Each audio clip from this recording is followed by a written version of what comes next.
a victory against them, Brian. You know you're going to get a physical encounter with them. They're passionate, they're playing at home, and the challenge really lies with Ulster, as Paddy said, to front up, have that urgency, that intensity, and deliver a performance to get the points. OK, Ryan, Paddy, thank you very much indeed. The teams, as you can see, are on their way. Ulster have only lost once to Treviso in the last 14 matches. Let's see how things unfold today in the company of Tony McWhirter and Jim Neely. Well, by no means a packed stadium here at the Stadio Monego, but right on cue, the sun has come out. It is a glorious afternoon, and as has been mentioned, this is one of those crucial must-win games for Rory Best and his Ulster side. Only one change in the Ulster forward pack. Alan O'Connor has come in the second row for the man who's got a chest virus, Franco van der Merwe, and Clive Ross starts his 6th consecutive game in the back row. There was a bit of a doubt about Tommy Bowe, but he survived a bit of a scare, came through the warm-up, so he's fine. Only one change then in the Ulster back division, and that sees Louis Ludick return for his 14th start of the season in place of Peter Nelson, who played so well against Leinster last week. Vastly experienced Alessandro Zanni, the captain of Benetton Treviso, leading his side out, having, as has been mentioned, won back-to-back games against their Italian rival Zebra, to take them above the Zebra for the first time this season in the dogfight to see which of the Italian sides gets into Europe's highest tier competition next season, the European Champions Cup. Rising support here for the home side. 3 changes in the Treviso pack. Marco Barbini comes into the back row, the Argentinian international Tomas Vallejos into the second row, and the 20-stoner who played more than 90 times for Gloucester, the Australian Rupert Harden, starts a tight head prop. A number of changes behind the scrum. 3 Italian internationals return. Eduardo Gori comes in at scrum half.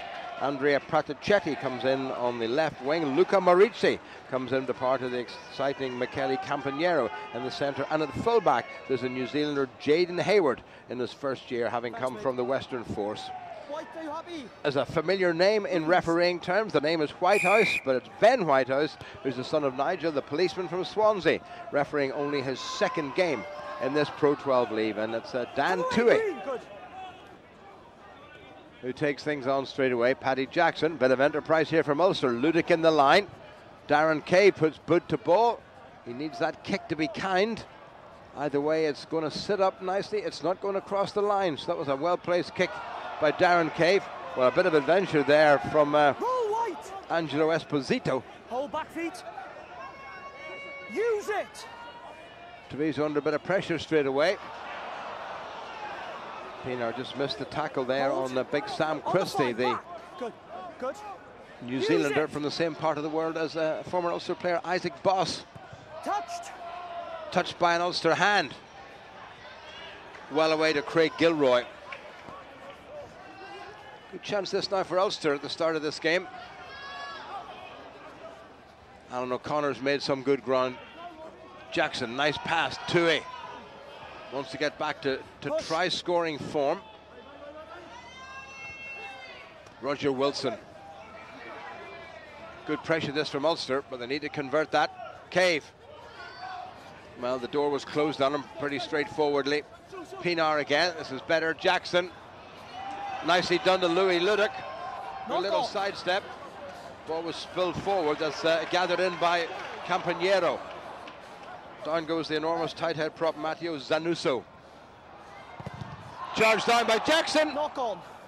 And they've got to come back for the knock forward. So referee was playing advantage. Good start by Ulster, Tony. Knock on off white, lads. Scrum green. Well, having a little bit of problem with Tony McWhirter's microphone for some reason. Happy? It's going to be a scrum, the first scrum of the afternoon. Yeah, fine. No problem. Stuart Olding starting his 2nd game in a row, just his 7th start of the season. It's been played at a bit of a pace there. Yeah. Already one or two of the Treviso players seem to be feeling that pace. Dan Toohey just readjusting the headgear, wearing number 5. And not the normal number 4 that we've seen him wear, because Alan O'Connor has taken that number 4 jersey. Injury? Are we subbing? Referee is calling to see if there's going to be a replacement. There seems to be an injury to one of the Treviso players, and it looks as if he's got a bit of a nasty knock. So I think there is going to be a replacement. Thank you. And thank you. Blood sub, lads. Coming on is Francesco Minto, and looks as if it's Dean Budd going off. Not quite sure. Might be Marco Barbini. Nice and straight. You've got the line to do it. Okay. It is indeed Marco Barbini is going off, and Francesco Minto, the Italian international, has come on. So a bit of an early setback in terms of personnel. We'll see if Tony's back on mic. Are you on mic? Anything there, Jim? Yes, that's better. What a glorious afternoon here in Treviso. Crouch. Bind. Eduardo Gori, capped now 37 times for Italy.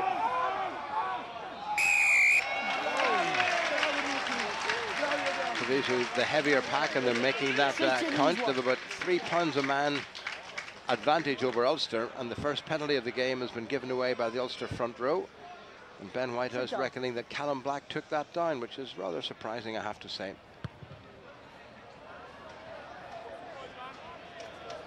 Well, not the longest touch find in the world by Treviso. Take a step off, Owen. I'll mark it. Mark it. Take a step. Oh, off on this man. On this man. First time that yes, correct. for an Ulster away game, all the officials have been neutral. Ben Whitehouse, the referee, is from Wales. Wayne Davis and Barry Gregory, his assistants, are also Welsh. And the TMO is the man who achieved legendary status with a whistle, Derek Bevan. Nice to have a chat with him before the game. Loud blast there. Now, was there somebody offside? Number 20 offside. It was indeed, taken quickly by Ruan Pinar. He's got O'Connor with him. This is good support play by Ulster. Clive Ross isn't too far away. Advantage. Great piece of impromptu play there by Ruan Pinar. Here's Jackson. Still advantage. Stuart Olding, referees playing advantage to Ulster. Well, they will certainly love the try, but they may settle for the penalty. Nice pass by Jackson. Gilroy. Good covering by Angelo Esposito on the Ulster left wing. Pinar again. Nice little bit of play there by Callum Black. No advantage to Ulster. And the referee's going to give a penalty not too far from the post while he's moving away towards the touchline. For offside. Second bit of offside by Treviso. A lot of intensity there from Ulster in their game. Yeah, they have. They've started very well. Looking to move the ball wide. Plenty of space out there as well. Stick to our colours, boys. And now in the sunshine on the far side with a great attacking opportunity with this line out. Stick to our colours.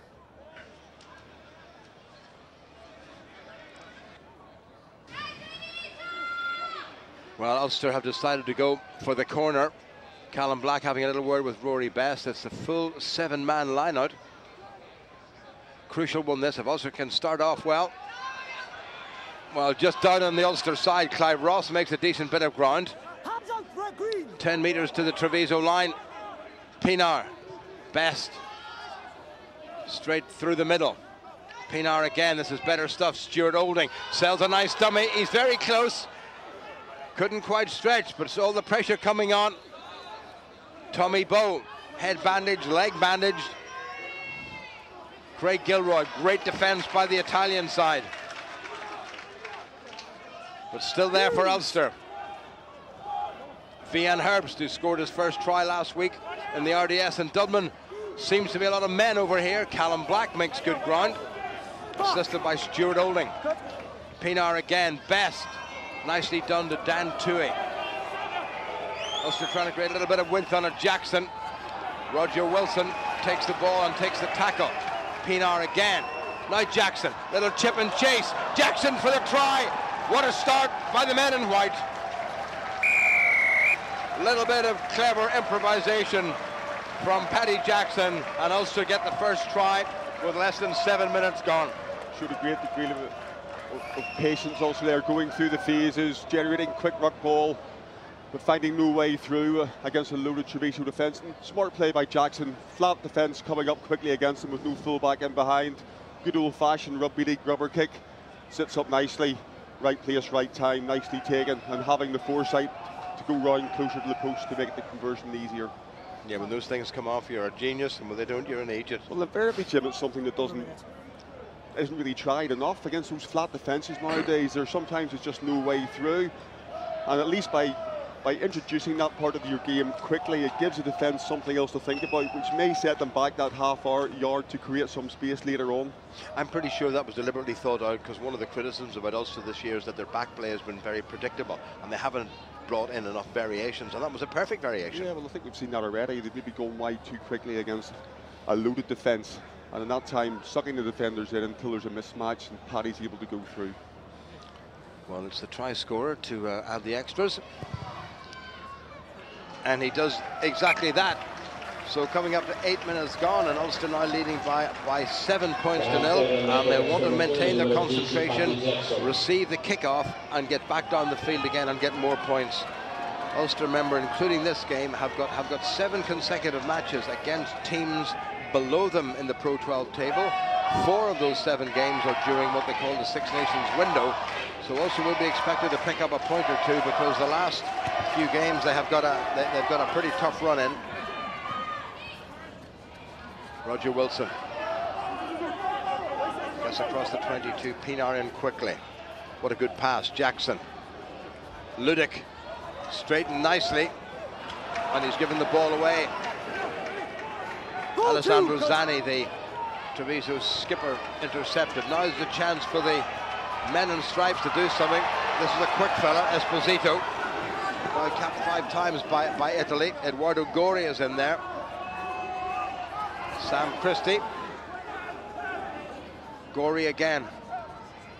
So Ulster have given the ball away and now find themselves under a bit of pressure. This is the quick man, Campagnaro, and he's run into touch by some good Ulster defending. It just shows you about fine margins, Tony. It does. Also trying that same exit strategy, Jim. Receiving the kick off, 2 quick clear rucks, and then going for that wiper pass in behind, looking to expose the Treviso flank. On this occasion, Louis Ludic throwing a blind pass.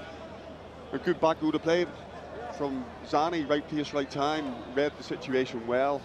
They're giving Treviso their first foothold in the Ulster half. Interestingly, Treviso have called for a shorter line out. They've taken a couple of the players out of the back row and put them in the middle of the park. David Guillazon, another Italian international, is about to throw the ball in. Roger Wilson had taken himself out and has now gone back in again. Let's go. Ben Whitehouse saying, come on, let's go. Ulster need to challenge. Hold. Good line out.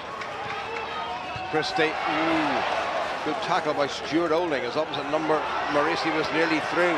Here's fullback, the big whiskered Jaden Hayward.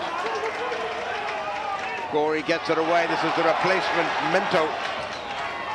Gori again, this is good stuff. Good Ulster defending. Hint of a high tackle, according to the crowd. They're very close to the Ulster line, and Treviso looking to respond in the best fashion. I'm sure Craig Gilroy was off his line, and I think he's going to be spoken to. No, I don't think it's going to be a card, but let's hear what Ben Whitehouse is saying. You've killed an overlap, mate. Cynical play. It's a yellow card. Well, you've killed an overlap, mate. Cynical play, yellow card. So Ulster saved the try, but they're going to spend the next 10 minutes with 14 men. Too many yellow cards on this Ulster side this season. Yeah, it's been something that's been talked about all week. Ulster and their lack of discipline, giving away too many penalties, and Craig Gilroy that time basically being deemed by the referee to be stopping a try-scoring opportunity. Ulster have to keep a very close eye on Eduardo Gori, Jim, the Treviso 9. Very, very quick and snappy round the side of things. Always looking for holes. Knocked back on the Ulster side, and the throw wasn't straight, so Ulster will get the option of the throw again or the scummage. I'm pretty sure Rory Best will take the scummage. Scrum goal. Well, of all the times when the opposition are down to 14 men to throw the ball in crooked. And in such a good inviting opportunity as well. Alan O'Connor and Dan Toohey in the second row for Ulster. O'Connor making his 4th start of the season. Didn't have a chance to do anything last time. Let's go in, lads, please. Missed 3 games because of a period of suspension. So Ulster need to make sure that they win this scrum, because with Gilroy in the bin, they have nobody on the near side, the Ulster left, so that whole side is exposed, and Treviso will be looking maybe to capitalise, but they haven't put anybody on that side. They're expecting Ulster to either run or kick. Both down, both down. Well, it's got messy in the scrums. Yeah, just both down. No issue. Reset.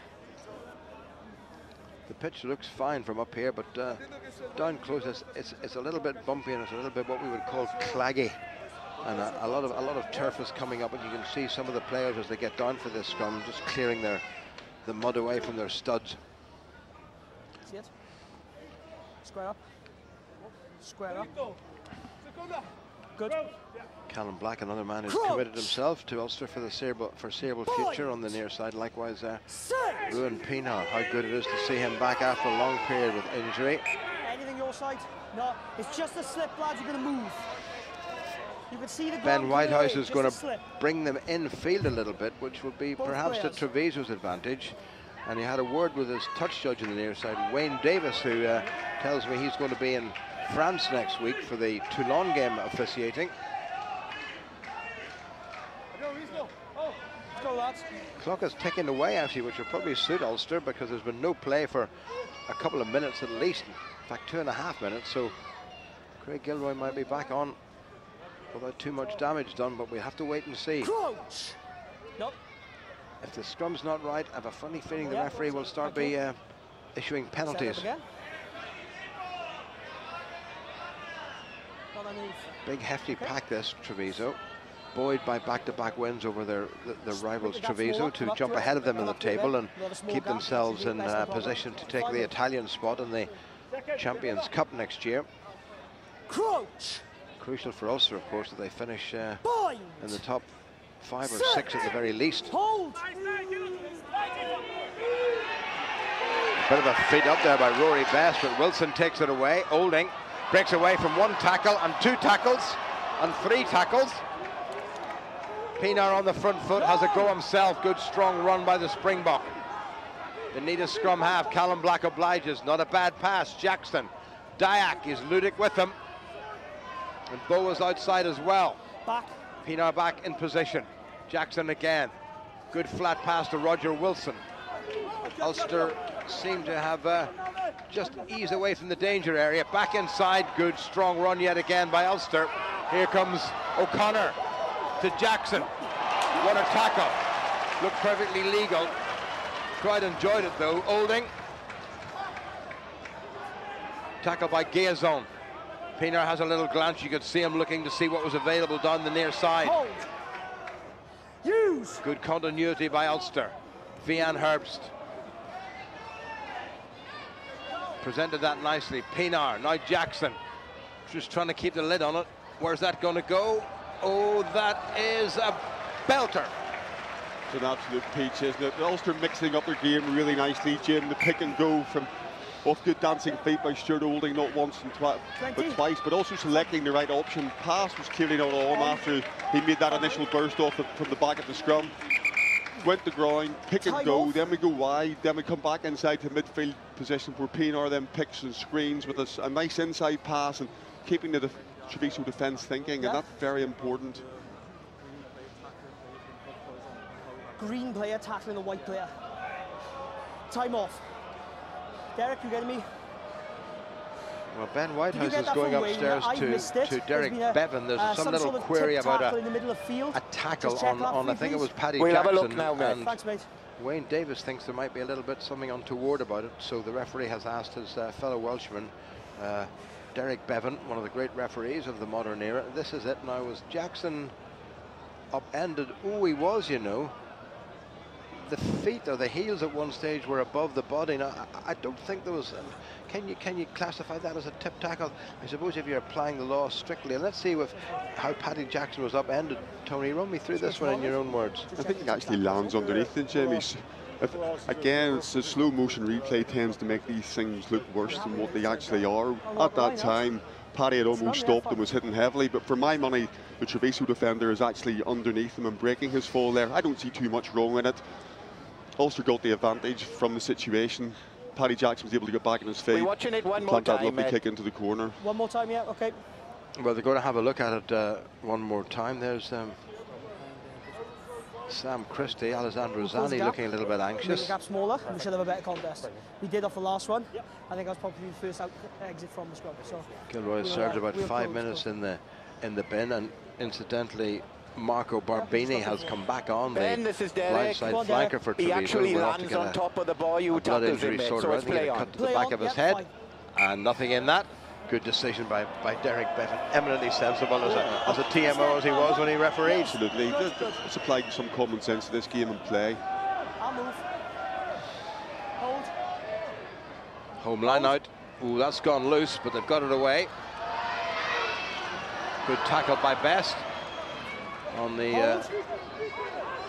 home number 8. Didn't have any effect. And that's going to be an Ulster line-out. Eduardo Gori, only 24 years of age, got his first Italian cap in 2010 against Australia, and played most recently against South Africa in the Autumn Internationals. There's the numbers, lads. Nice bit of play from Treviso there, Jim, wasn't it? Clinical, line out through, let the Ulster man get up first and threw the ball underneath him, and then a good exit strategy from the scrum half once again. Ulster's line out. Knocked on by a Treviso hand. Second off white. And second off Ulster, Sir Rory Best blushes, perhaps saved a little bit. Wasn't the greatest throw in the world, but Ulster managed to get the line out from it. And they're in a very good position. Still without Craig Gilroy. Right, small gap again, hookers, yeah? Good to go.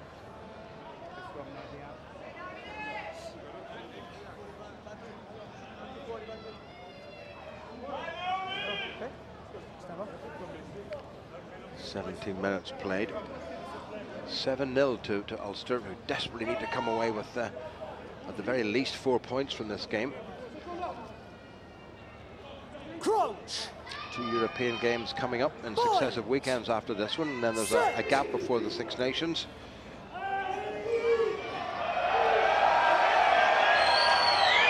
Penalty against Treviso. Referee's playing advantage. Pinar inside to Tommy Bowe. That right leg of his very heavily strapped. Advantage still being played. Dan Toohey presents the ball nicely. Olding. Jackson. No advantage to Ulster, and they've come back for the penalty. Crowd not at all happy. Loose head problem, Treviso, Matteo Zanuso going straight to his knees. Only 21 years of age. And there's that, is that? No, it's a different tackle entirely. They're trying to manhandle Paddy Jackson, aren't they? Yeah. Well, this would be a bit of a fill-up for Ulster if Paddy Jackson can land this penalty, because normally, as Ulster found out to their cost at the RDS last week, the side that's down to 14 men concedes between 7 and 10 points. And if Ulster can get 3 from this with Craig Gilroy in the bin, what a plus. Yeah, what a plus indeed. But they'd look very comfortable with ball in hand. Again, I think the referee had to make a decision there, quite clearly indicating what it was for. The Treviso loose head dropping one knee, going onto the ground. But so far, the scrums have been a bit of a shambles, and I think he really had to put his foot down and get it sorted out.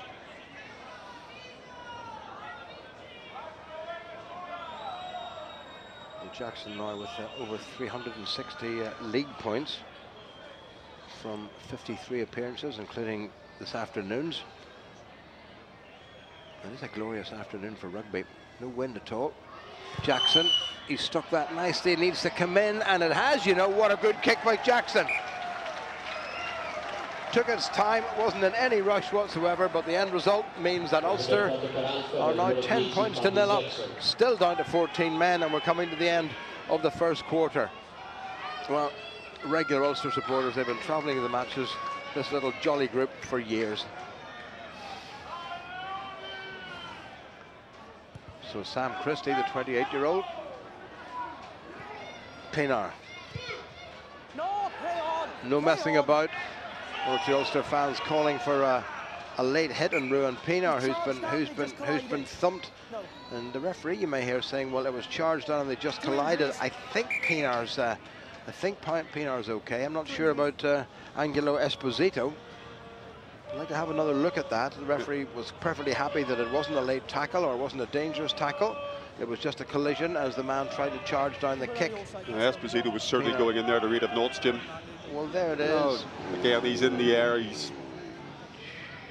Did he make any attempt to pull out of that tackle? Well, I don't think his feet, and I think it could be argued, but obviously the touch judge on the near side wasn't all that bothered. I don't think there's too much in that. Again, it's a clear, unambiguous challenge. Trying to go for. He's in the air. He's committed. Unable really to predetermine where he's going to land because of the jump, and Ruan's just been unlucky there. The way that's. Yeah, Pienaar was watching the flight of the ball and didn't even see the man coming near him. Into the second quarter, 10-0 up for Ulster. That didn't look remotely straight. The crowd booing, but the right decision by Ben Whitehouse. Why the crowd is so unhappy about that? I mean, the man on the moon conceded that wasn't straight. Exactly. You are not the captain today, this man is. He makes the decisions, not you. Clear? Okay? Twice, 2 decisions, he's having every time. Sort it out, please. Well, the vastly experienced Cornel van Zyl putting in his tuppence worth, and referees told him, you're not the captain. Alessandro Zani is the captain. And he's the only one that the referee wants to hear from. Following in his dad's footstep, Nigel, of course, another excellent Welsh referee. Ben Whitehouse is only 23. This may well only be his second game, but he's a policeman in Swansea, so he's not going to take any nonsense. Gilroy preparing to come back on, incidentally. Bit of a nudge.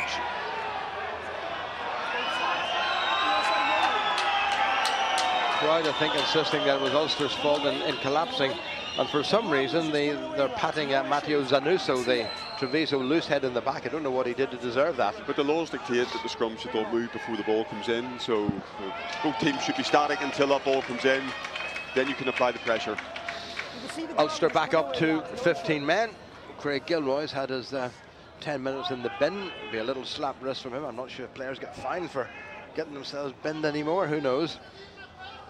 Can probably afford it. Straight away. And Pienaar told to get the ball in straight away. Point. Set.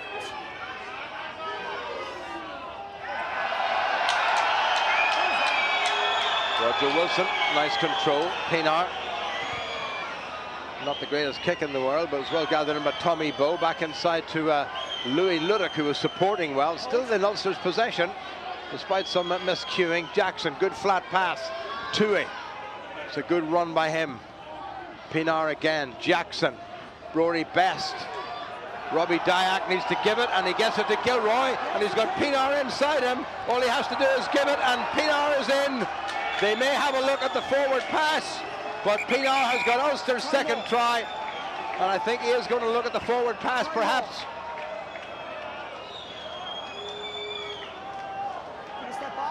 High-risk strategy initially with the crossfield kick fielded by Ludick, and it was Dan Tui that made that initial burst up the middle, providing quick ball.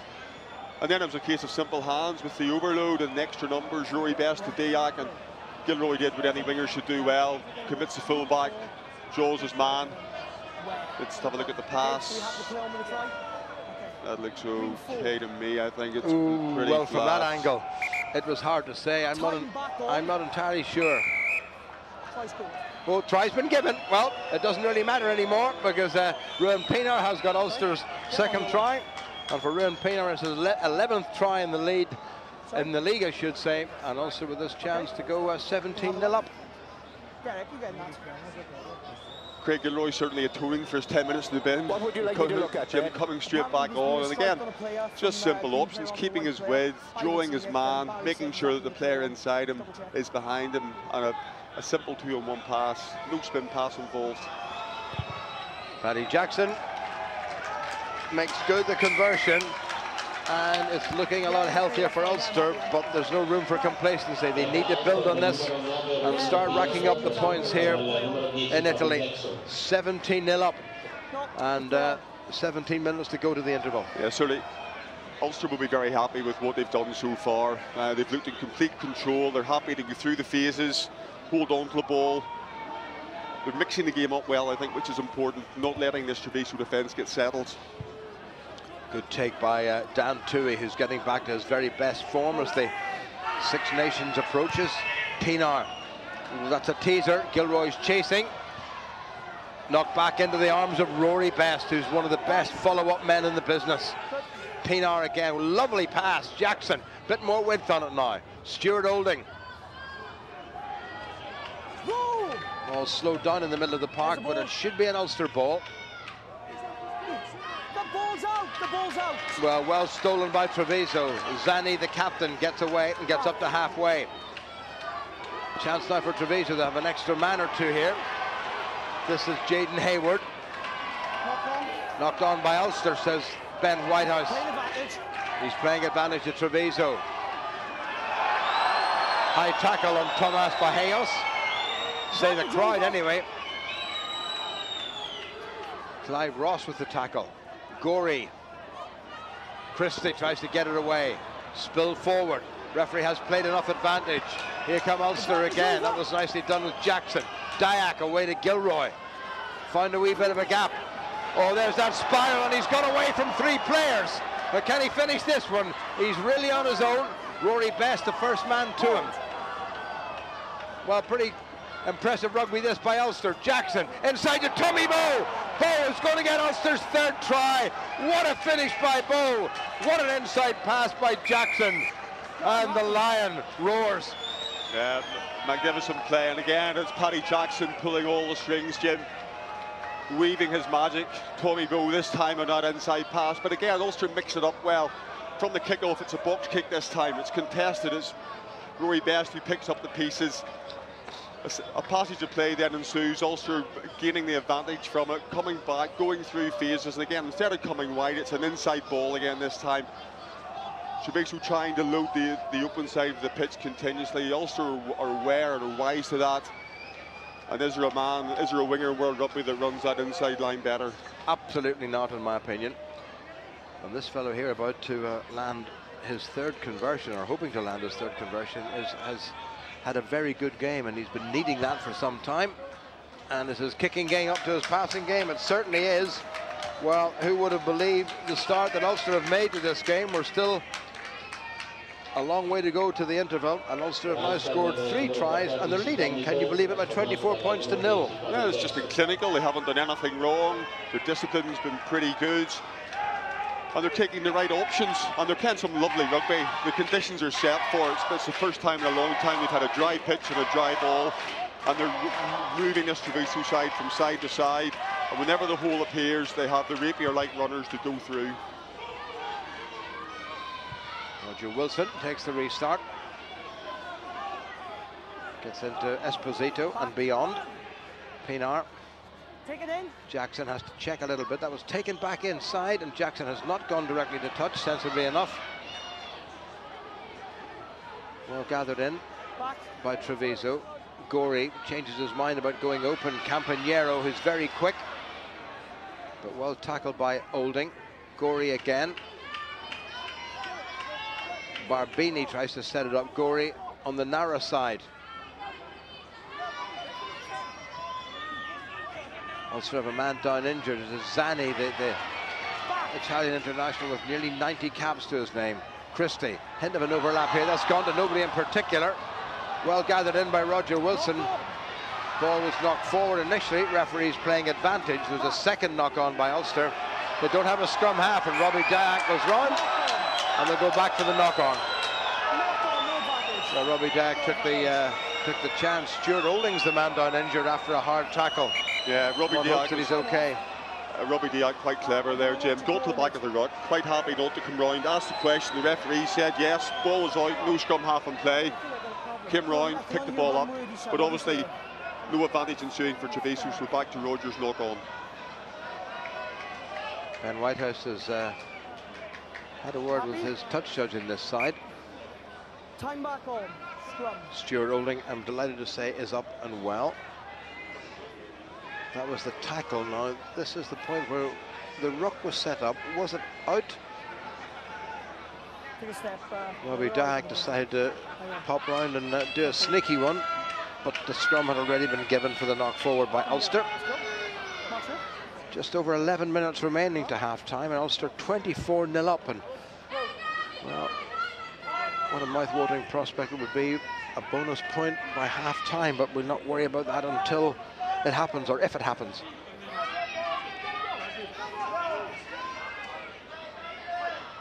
Crouch. Bind. Set. Hold.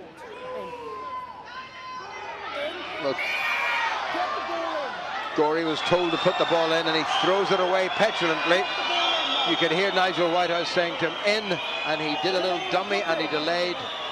And Ben Whitehouse, I should say, and that was a free kick, and it's taken by Pienaar. And he knew he couldn't kick directly to touch, but he's put a lot of pressure on Treviso, and they've cleared it only as far as Robbie Dyack. Now Paddy Jackson is Louis Ludick outside him.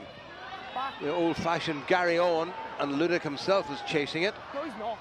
Gathered in by Eduardo Gorey, who gave away the free kick in the first place. Hold. Just about half an hour gone. Good tackle by Alan O'Connor. Held the man up. Campagnaro lurking out on the wing. He is very quick. One of the stars of the Junior World Cup a few years ago. That's not a great pass. David Gaetson tackled with the ball. Gorey. That is going to be Paddy Jackson's covering back cleverly. Tommy Bowe, scorer of Ulster's third try. Here's Ludick. Gilroy. Getting back to his twinkly best. Pienaar. Jackson. Good flat pass to Alan O'Connor. In goes the chunky Van Herbst. Pienaar again. It's Jackson. This is better stuff. Cave. Horrible pass, but Ulster have retained possession. There's a ball. Pienaar. Down that far touchline, and he has miscued it. And it's going to be a line out to Treviso. Half an hour gone, 24-0 to Ulster. Yeah, Ulster look very comfortable, Jim, and it's quite noticeable that this large, bulky Treviso front five are already walking with hands on hips. Ulster using the full width of the pitch, keeping the ball alive, looking at their best for some considerable time, specifically with ball in hand, and asking lots of questions. And at the minute, Treviso have very few answers. A lot of puffing and panting going on there from the men in green and white. They've taken at least one man out of the line out. That didn't look altogether straight, but Zani's pulled it in nicely. Dean Budd on the narrow side. Ulster very nearly stole that one, but Treviso still have it. Get out there, lads. Zani again.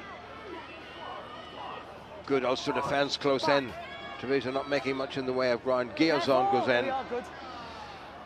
Picked up by another bearded man, Andrea Praticetti. First time we've mentioned him in this game. He hasn't been doing very much.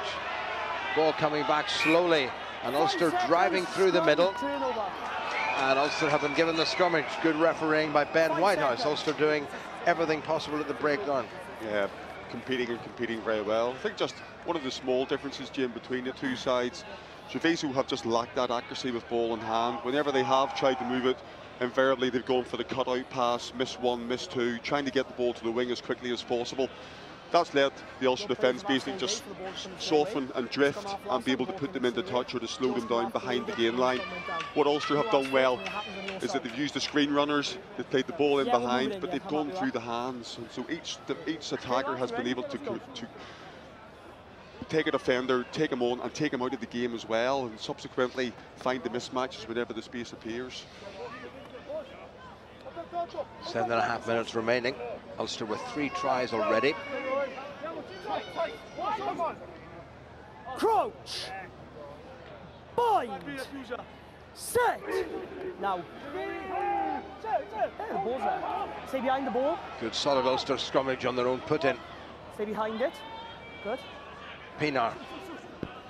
Jackson had to stretch a wee bit. That's not a great pass, but well taken by Craig Gilroy. But Ulster have conceded about 10 metres, but they still have the ball. Pienaar, now to Roger Wilson, realising there was only Louis Ludick outside him. Use it. Pienaar. Alan O'Connor's relishing getting back into the starting 15. Pienaar again. Tui. Well tackled.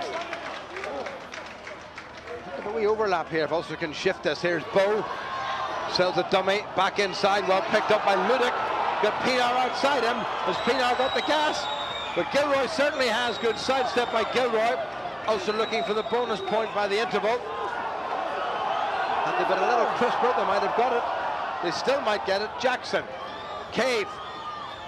Good pass. Rory Best couldn't stretch, but Robbie Dyack was there, and look at Best. He swooped round and set it up nicely. Wilson got man and ball. Jackson to the corner. Plenty of time for Hayward. And he hasn't found touch when he really needed to. Now Robbie Dyack. Bit loopy. Here comes Ludick. Tommy Bow. Gilroy. Well tackled by Campagnero, but still there for Ulster with just over 5 minutes remaining of this first half. Callum Black. Nice pass by the loose head prop to Wilson. Hands out, Kevin. Zandy told to keep his hands out of it. Jackson, that's nicely done now. Cave has to give it, gets it to Rory Best. Holding on in the tackle.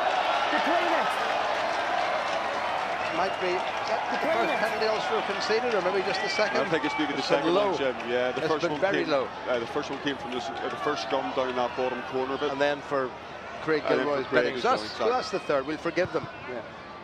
But that's the first time, really, a lack of composure with ball in hand, almost getting a bit loose and Sevens-esque, flipping the ball inside, rather than possibly what they've done well is to create targets, set rucks, and then play the blindside or play the short numbers. And again, excellent situation down in front of the near-hand touchline for just a simple case of 3-on-2, executed well, putting the free man down the line. Well, what Ulster certainly don't want to do at this stage of the first half with 4.5 minutes remaining is to let Treviso in for a try, which would certainly kickstart their game. Certainly would kickstart this crowd, and at the minute they're just about to go mad. Yeah, they've been pretty unhappy with some of Ben Whitehouse's decisions, but from where we're sitting, young Master Whitehouse has got it pretty well spot on. Slight delay, an injury to the Argentinian international Tomás Vallejos, member of the Pumas World Cup squad of 2011. Yeah, all I heard then was garbles, mate. Sorry, pal. Just keep feeding it in, buddy. Keep feeding it in, right?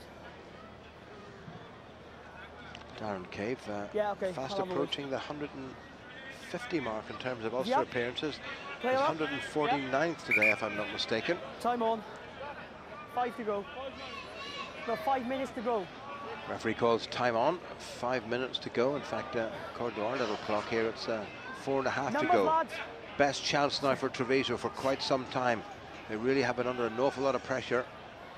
Bit untidy, but they pulled it in and they'll drive forward. Rory Best straight in. Knock on. I heard the referee say the words knock on. I'm not sure who did the knocking on.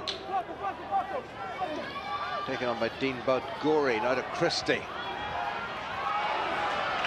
Good work by Luca Morisi. Gorey again. Platichetti in off his wing. Gorey, good pressure. Ulster very close to being offside, but Clive Ross just stepped back as the referee told them to get back. Gorey on the narrow side. There's a wee half gap here. Well blocked by Ulster. And Ruan Pienaar in one swift movement has kicked, and the bounce is very kind to the South African international. And Ulster have just eased themselves away from the danger zone. Yeah, I think it was Darren Cave with the goalkeeping parry on that occasion. But again, they had numbered up well.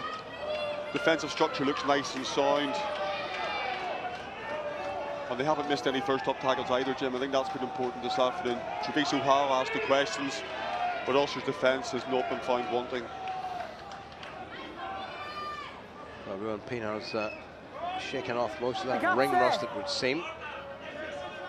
Four-man line out for the Italians. Tui went right across and made it very difficult. Now it's Christie. taken on by Dean Budd, who's had a quietish game, well policed by his opposite number, Roger Wilson. Gorey flat, right across the gain line. A good pass, and Ulster's defence starting to be stretched. One missed tackle there, but the second man made the tackle good. Taken on by the chunky Zanuso, the loose head prop. Gorey. Hayward. Dean Budd. Gorey again, trying to create a little bit of width out here. This is Esposito. What a good tackle by Craig Gilroy. Gorey again. Hayward. Dean Budd. Couldn't get it away just as well because there was about a 5-2 overlap there. Little chip through. Pienaar's covering. This could be interesting. Oh, it's a pickup, and it's a score for Treviso. And it's outside half. Sam Christie, I'm pretty sure, has got it.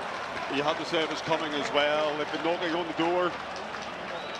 Also getting caught numbers down this time for the first time this afternoon. Beautifully really kick into that corner. And the Treviso winger, we'll have a look now. Pradicetti, I think it was, who managed to gather and go over, although the referee's gone upstairs just to check. Yeah, can you hear me? I can hear you. I think it was Christie, actually, the outside half. Why I can't Who's got it? I'll have a look now, mate. And Ben Whitehouse has said to his fellow Welshman Derek Bevan, is there any reason why I can't award this? Now there's the clever kick. That was Hayward put it through. And that was a good gather. Now, was his feet in touch? Well, the touch judge was right there, yeah, Wayne Davis, and he kept the flag down. Hasn't interfered at all. I think it was okay, a very clever kick, and it's the number 10. Indeed, it is the out half Christie, and the gather, and the dive, and the touchdown, and the try, one suspects. But again, the first time really Treviso have put it together consecutively for a number of phases. Not throwing any missed passes, happy to go through the hands, set up ruck, create mismatches in terms of numbers, and then execute well. Well, we did say that if Treviso got a try before half-time, it might just change the complexion of this game. I was not saying Ulster have taken the foot off the pedal at all. We're looking at one more angle now. Three great tries, and there was the prospect of a fourth in which they perhaps overcomplicated.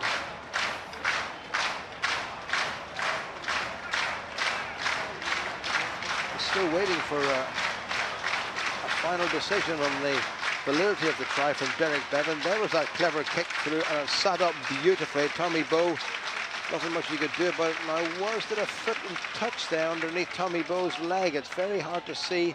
There's a hint of it, and if so, Tommy Bowe has done a good job in getting back, but the referee has said, is there any reason why I can't award the try? And what's Derek Bevan saying to him? I can't hear Derek Bevan at this stage. It's difficult for them to understand. Okay, that's fine. Language barrier at the moment. There's a language barrier from the TMO to the director, so it's taken a while. Seems to be a bit of a problem with Derek Bevan just asking the Italian director. What the grounding looks okay. I think the doubt must be whether or not there was something in touch, yes, a bit of his foot. The angles I've got, you can award the try. Award the try. Yes? Yeah, it's going to be a try. Well, the biggest cheer of the afternoon so far as Treviso get on the scoreboard with just a couple of minutes to go to half-time. Ulster will be cross with themselves, but it was a beautifully placed kick. And just like Paddy Jackson's individual try, it was followed up splendidly. And this is Jaden Hayward, the New Zealander who's a spell with Taranaki and then came here from the Australian super franchise Western Force.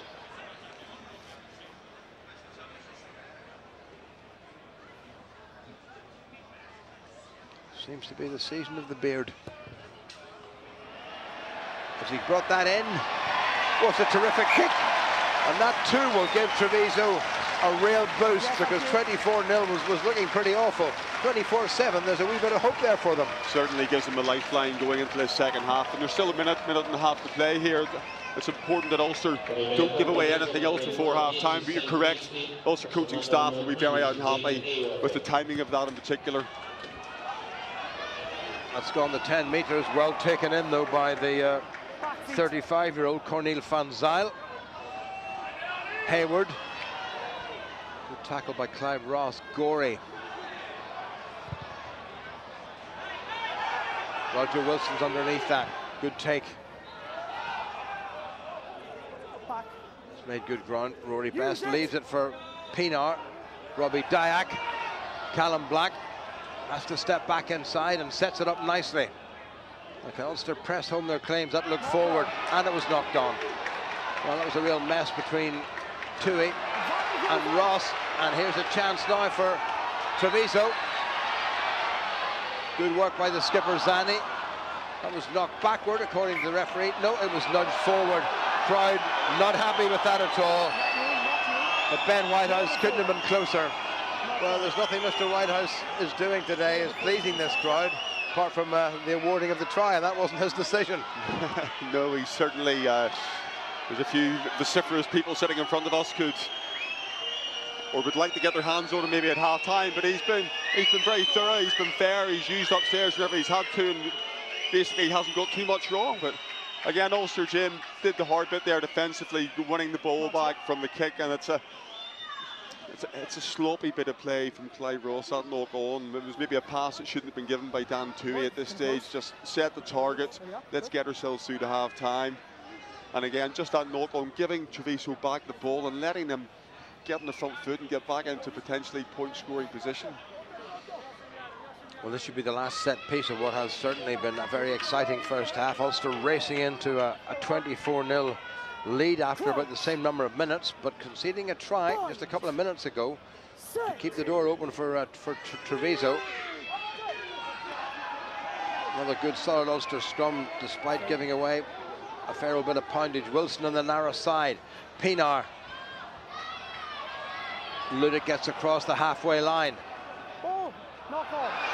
Knocked forward by Pienaar, came back and bounced off his foot. And that's a knock forward by Ulster, and that should be half-time.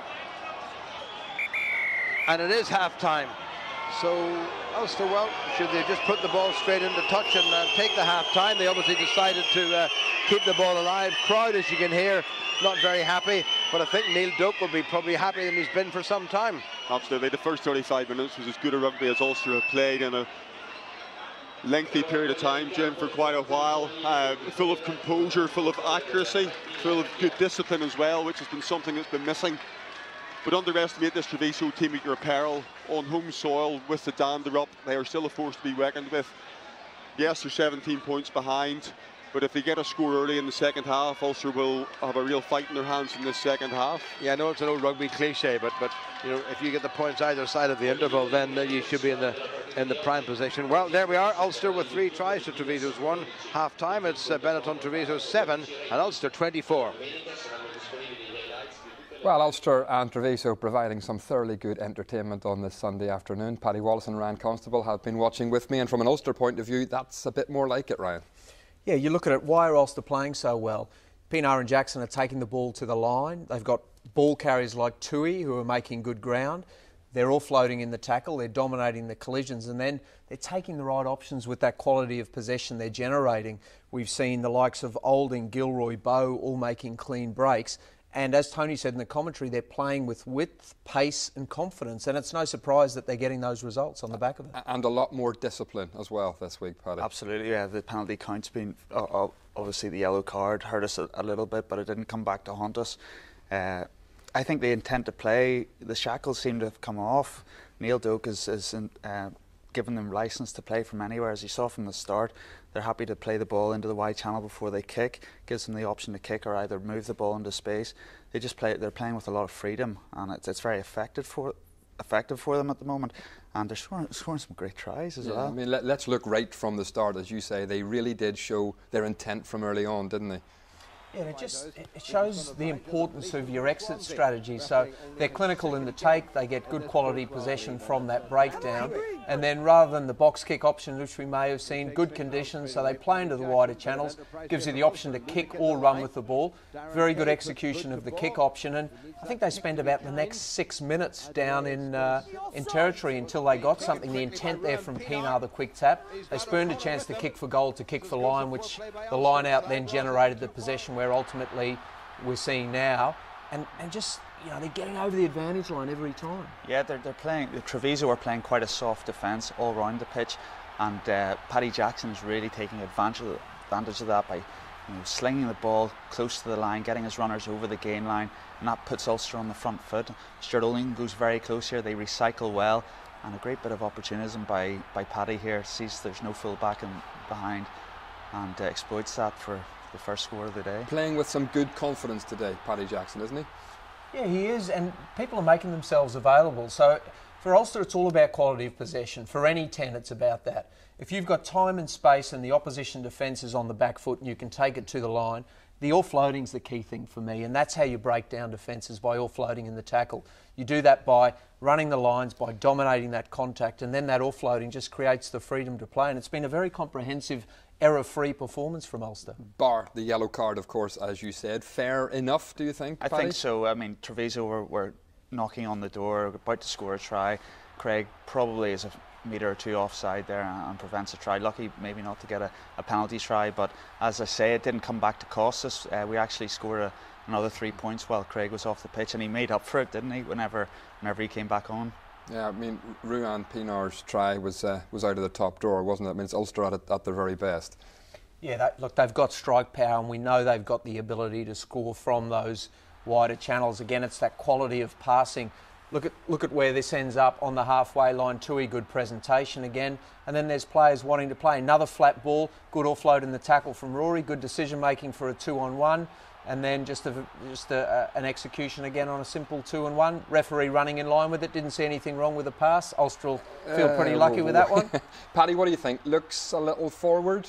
You have to take in the momentum of the players running with the ball, but yeah, that looked like it went maybe a metre or two forward, but you know, we'll take that. But no, going back to Paddy Jackson, if I can quickly, I think he's been at the epicentre of everything that's been good about Ulster today. He's controlled the position, the territory of the game, and he's also you know, bringing that intent to play from anywhere to the Ulster game, and it really suits us, especially in these conditions that they have over in Treviso today. Craig Gilroy heavily involved, not just the yellow card as we saw there as well, and I mean instrumental in the next try for Ulster as well. Yeah, look, his ability one-on-one to beat defenders is what's so impressive. And again, you know, you see a flat defence there, retreating somewhat even, and he's just got those feet that allow him to get past that hit and spin is devastating. We saw him score that mesmeric try a couple of weeks earlier at Kingspan Stadium, and that just creates mayhem in opposition defences. You can see players retreating, dog legs in the defensive line, and then Tommy Bowe running that inside line angle, and it's those sorts of plays. Paddy Jackson again identifying where the space is, and players making themselves available to run those angles. Dangerous opposition. The angle from Tommy Bowe was superb, Paddy, but there aren't many other players in world rugby who execute that pirouette out of the tackle so well as Craig Gilroy. Yeah, he's astonishing at it, and you know, no matter how much you know it's coming, it's very hard to defend against. So he certainly made up for his yellow card. The one disappointment for Ulster in that first half is letting Treviso in just before half-time. A pretty well-worked try for them. It was, yeah. They went through a number of phases, and a bit like the Jackson try in the first half, that little kick when the full-back's up in the line, it's very hard to defend if it's executed very well, as it was on this occasion. And after a bit of TMO discussion, rightfully awarded a try. But great skill to put it on the foot, and well finished, obviously, by the Treviso winger. Yeah, but the things that the Ulster captain, Rory Best, complained about last week, Ryan, Ulster have cut most of those out of this performance this afternoon. This is much, much better today. Yeah, they're really dominating all facets of the play. Treviso's set piece hasn't been particularly good. Their line-out's really been struggling. They've got this try which will give them some encouragement in the next half, but they've really got to find into the way. They're being dominated by all aspects from Ulster. OK, thank you for the moment. Time for our half-time feature. You two will enjoy this one. Andrew Warwick started the new year by celebrating a new contract. But a few years ago, the Ulster prop never imagined he'd be a professional rugby player, because Warwick was very happy working in the family business. We took him back to pay a visit to his old engineering firm.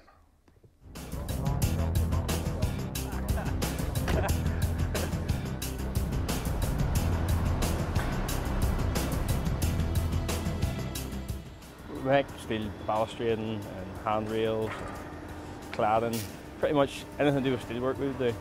You're pretty hands-on, are you? I was at a stage, maybe not so much now. I know you're not. Very professional setup here you've got going. You go a bit quicker there. I've never seen you work as fast. And how have you found life as a professional rugby player compared to this? your hands don't get as dirty and your face doesn't get as dirty, and it's a bit cleaner work. Well, other than the match, but yeah, it's good. It's a good lifestyle now. You get a day off in the week, you know, where you wouldn't if you were working here.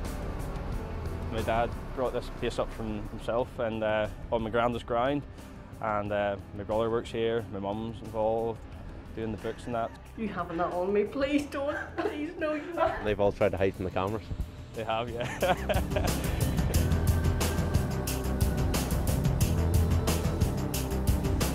I suppose he was working on there just along with the rest of the guys, and we just sort of lost him on to rugby. We're going to get you on TV here. How lot there, 3 age format wedding? Yeah. It wasn't Ravenhill until he was 15 years of age when he was playing for Ballymena Academy. So where do you think this rugby's going to take him? Don't know, but he's enjoying it and we're enjoying it, and I hope he moves on and gets to play bigger and better games, but as long as there are no injuries, that's the main thing. Warwick straight into action, but the problems carried well. Getting the chance last year in my debut, and then I suppose a few injuries let me have that chance, and just you have to take them as they come and try and do your best each time you're on the pitch.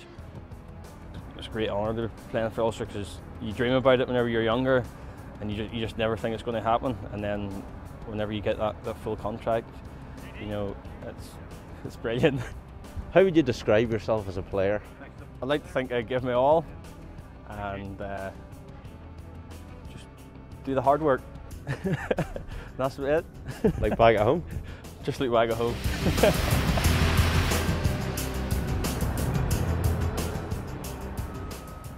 He's quite a character, and Ryan, I suppose he's one of a young crop of Ulster players who are coming through and doing really, really well.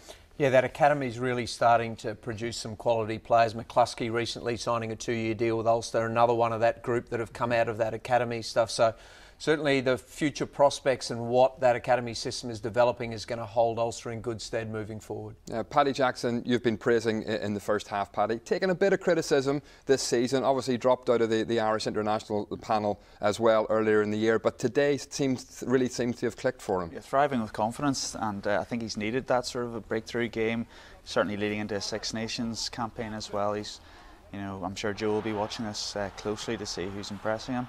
So I know Paddy's been carrying a bit of a knock as well with his shoulder as well, so that may have cleared up as well, but it's great to see him playing with a lot of confidence, and as I say, he's at the centre of everything that's been very good about Ulster today. So going into the second half, I think more of the same. That try by Treviso at the end may have not been a bad thing for Ulster, because it focuses the mind again leading into the second half that the job's not over, and they've obviously got a bonus point to strive for as well. Yeah, bonus point written all over this, and it's just what the doctor order needed at this stage of the season, isn't it? Yeah, that's key. When you've scored 3 tries before half time, you're in control of everything about the game.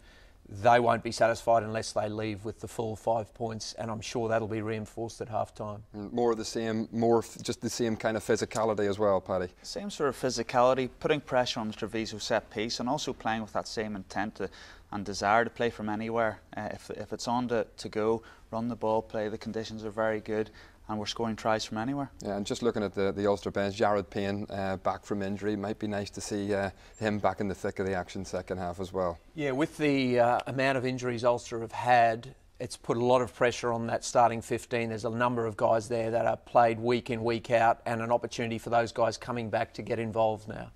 Okay, I think the teams are pretty much on their way, and before we cross back to the second half in Treviso, we'd just like to say a big congratulations to the Ulster physio Gareth Robinson, playing his 300 and not playing, but in taking part in his 350th game today. Let's hope he's not called into action in this second half, but well done to GG the physio. That's it from half time from Paddy, Ryan and myself. We'll have more analysis for you after the second half. Let's go back across and join Tony and Jim. Well, Ulster back on the park, and certainly from our lofty position here in the stand in Stadio Monego, no changes to the starting 15. Alessandro Zanni brings his Treviso side back, and it's a similar situation. So it's as you were in terms of personnel, and let's see who troubles the scoreboard first at the start of this second half. The first score is going to be the crucial one. Absolutely vital. Ulster doing all the hard work in that first half, putting themselves comfortably in front, playing some great rugby. And then just going off the boil for that 7 or 8 minutes towards the end and letting Treviso get back into it was a very well taken score. And certainly they're the team coming out at the start of the second half with the teals up.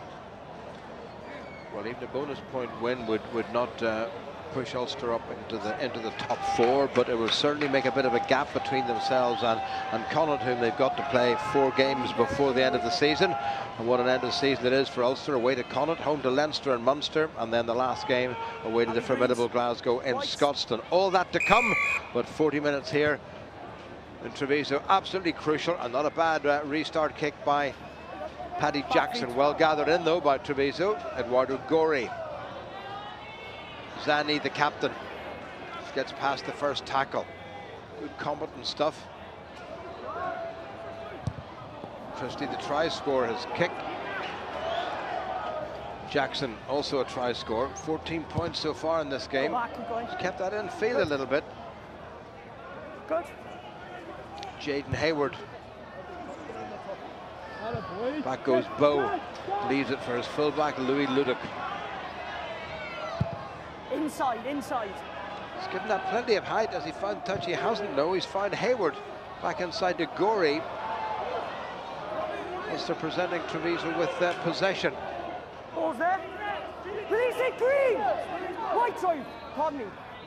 Dean Budd. Hat-trick hero for Treviso in Ravenhill a couple of seasons ago when the score finished up a 29-all draw. That's gone loose. Referee playing advantage. Best. Now to Gilroy. Advantage over. Good bit of support. Referee says the advantage is over. Clive Ross has taken it forward. Good steal. Ian Henderson has travelled yet again with the Ulster party, but has not taken any part. And here comes Treviso from a steal from Ross's possession. That's way forward, it would seem. Dean Budd. Good tackle by Tommy Bow. Picked up by Louis Ludick. Well, the crowd think Louis Ludick knocked it forward, and I thought so too, but Robbie Dyack at scrum half. Alan O'Connor runs into the enormous Rupert Harden, the heaviest man in the park. Now it's Gilroy, decides to kick, so we bit of a gap. Hayward goes all the way back, but leaves it to Christie, his fellow Kiwi. And that's a good kick down the line. Tommy Bow couldn't quite gather and put the foot in touch at the same time. And David Irwin is on the park, and there seems to be a bit of a problem with tight head prop Vian Herbst, who's clutching his left hamstring, which has given him problems in the last month or so. And that would mean Bronson Ross would have to come on. The aforementioned Gareth Robinson, his 350th game as Ulster's senior physio. David Irwin, many times an outstanding Ulster captain in the 70s. Tommy Bow had the toe tip in touch. And it looks like Vian Herbst is going off, and that's very unfortunate, because on comes Bronson Ross, who's on the bench in terms of tight head replacement ahead of Declan Fitzpatrick. So Ulster have given away possession. They've lost their tight head prop. Time on. Referee says the time is back on. 2.5 minutes played in the second half. David Guiazon. Tui got a fingertip to it and has knocked it forward. Referee's playing advantage. Gorey tackled by O'Connor, a wee bit on the high side. Referee is still playing advantage, taken on by Harden yet again. More than 90 games he played for Gloucester. Gorey. Advantage over. Dean Budd, advantage is now over. Good defence by Ulster. Gorey best in the middle of all of that. Back on the Treviso side. Christie with the kick. That should be Louis Ludick's. Well taken. But bundled into his 22. Good tackling. Now Ludick has to present and Ulster have to clear. Ross goes in. Referee saying inside. Use. Cave holding onto the left foot.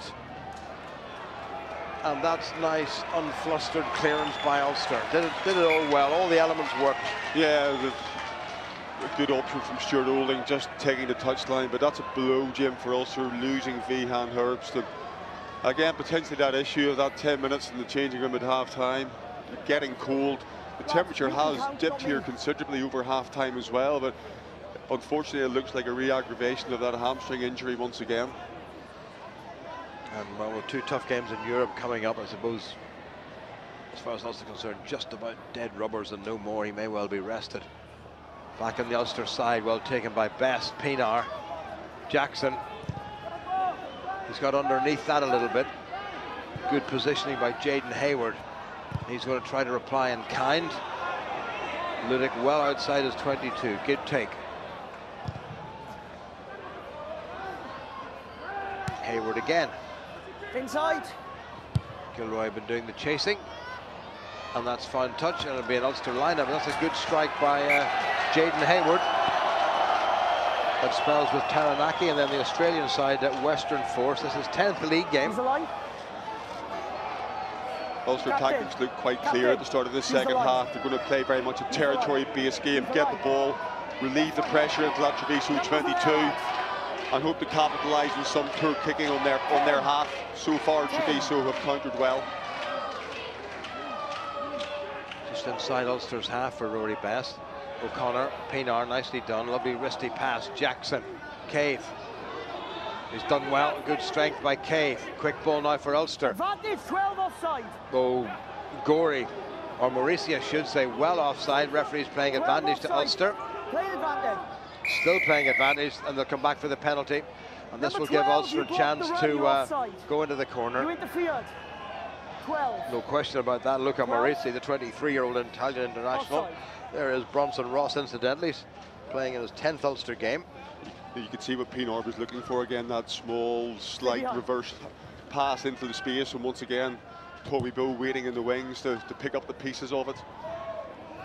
Paddy Jackson's last couple of kicks from hand have not made the contact between the foot and the ball, haven't been just the sweetest, though, but he's managed to find his touch, and it's an Ulster line-out, so if they can get something from this, just to give themselves a little bit of an extra cushion. Callum Black again having a word with Rory Best. I think it's Dan Toohey's been calling the lineouts. 6. Just drop one, lads, drop one.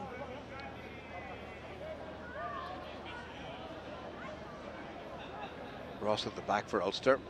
Wait. Great take by Robbie Dyack, and Ulster pile in. This is the first real maul that they've tried to execute. Pienaar has the ball. Jackson. Cave. High tackle. High tackle, that's going to be a penalty to Ulster. Pienaar, Callum Black. Pienaar again. Knocked forward. Right in front of the post, and this may well be a 3-pointer for Ulster, which they certainly need and would certainly want. It slipped up. He says the tackle slipped up. Well, that was not it. It was before that, I think. Not the greatest reverse pass by Ruan Pienaar, but it didn't matter at that stage. Well, there's interesting. Paddy Jackson hasn't found a great touch, but it's a safe enough touch. Yeah, quite clearly looking for the bonus point. And early as well. 2, 3, and 6. As Treviso make a trio of replacements. Numbers 20, 16 and 19 are coming on. Replacement hooker is Albert and I.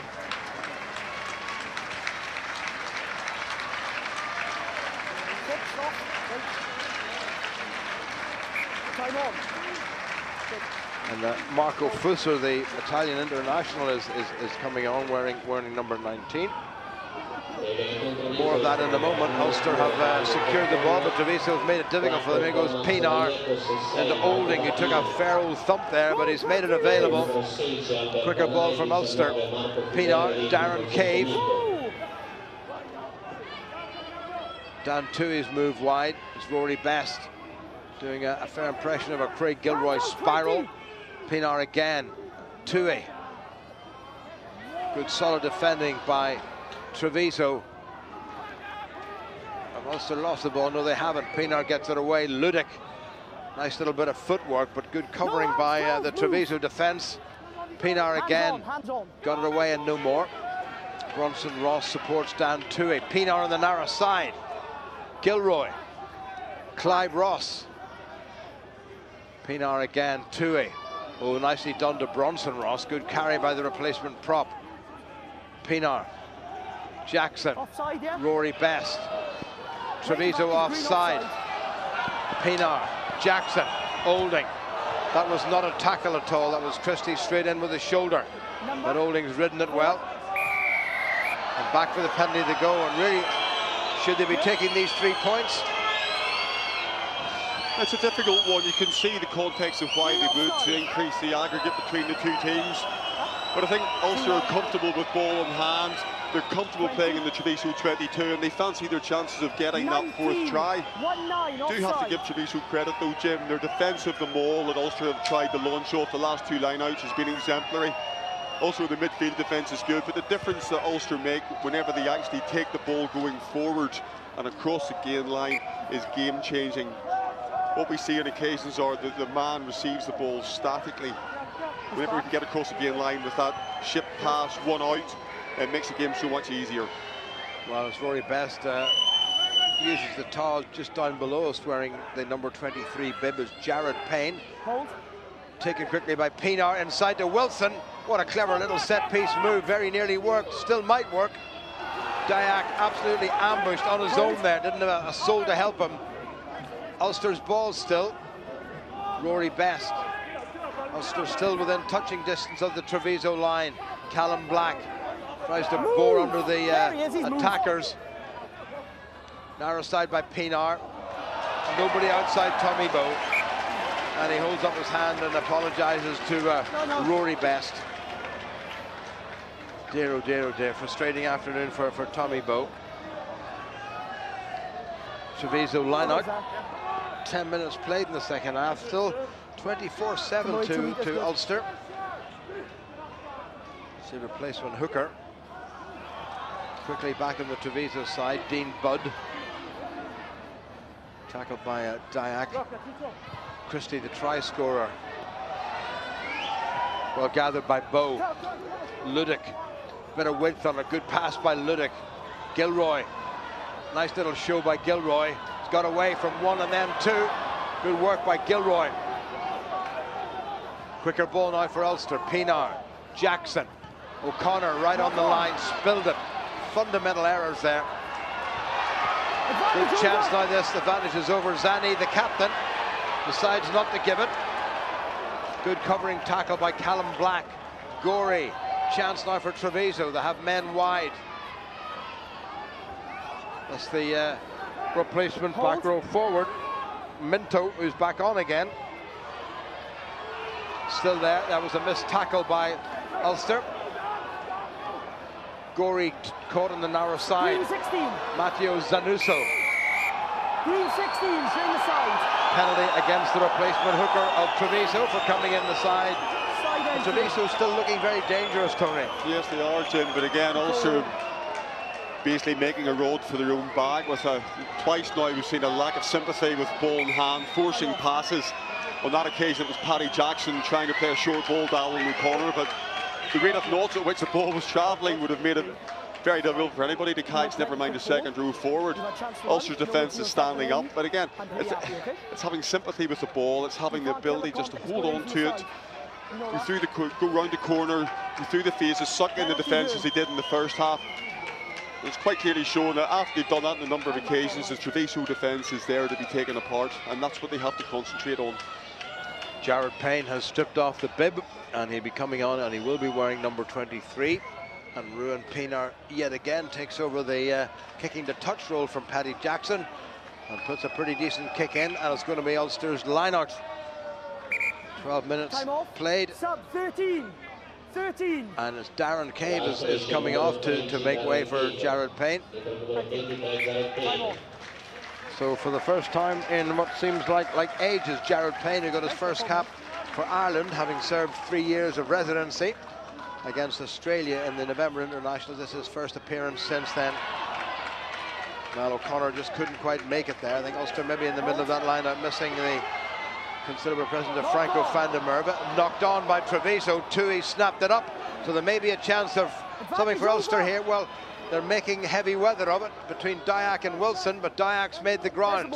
Ulster just an arm's length away from the try line, picked up yet again by Tui. Great tackling by Treviso, and they've hacked it through. Now it's Olding. Well, it's nonsense stuff this by Ulster. They can't seem to hold on to the ball. And they conceded some 30 or 40 metres. But at least they still have it. It's very fumbly stuff now. O'Connor. Pienaar, bit of composure is needed here. Dyack gets across that gain line. Pienaar again. Now it's Jackson. Tui.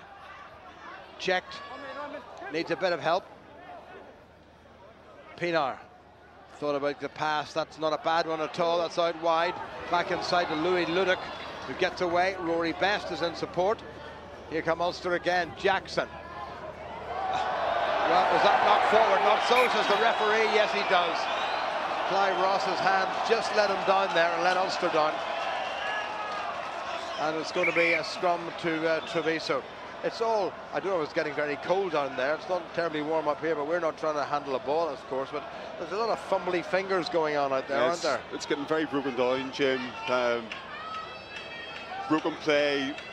Few people committing the ruck, both in attack and defence as well. And I think Dan's maybe a little bit unlucky there. He's taking up a nice trail line outside and going through on the carry, and maybe. Yeah. Or whatever Clive Ross has done there, he seems to have injured himself, so we may well see Sean Reedy come on in the back row. I don't think there was a knock on there. I think Dan Tui was actually in front.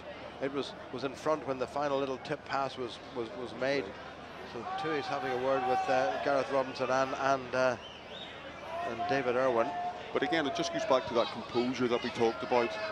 There's an instance there where combination of Dyack and Wilson going for the same ball underneath the post, then the ball is hacked through, then there's somebody attempts to play a pop ball as they've gone down on the ball going backwards, it doesn't go to hand, then there's Tommy Bowe finds himself in the wrong position, the ball ricochets off his chest, and Treviso just get a chance to pour through.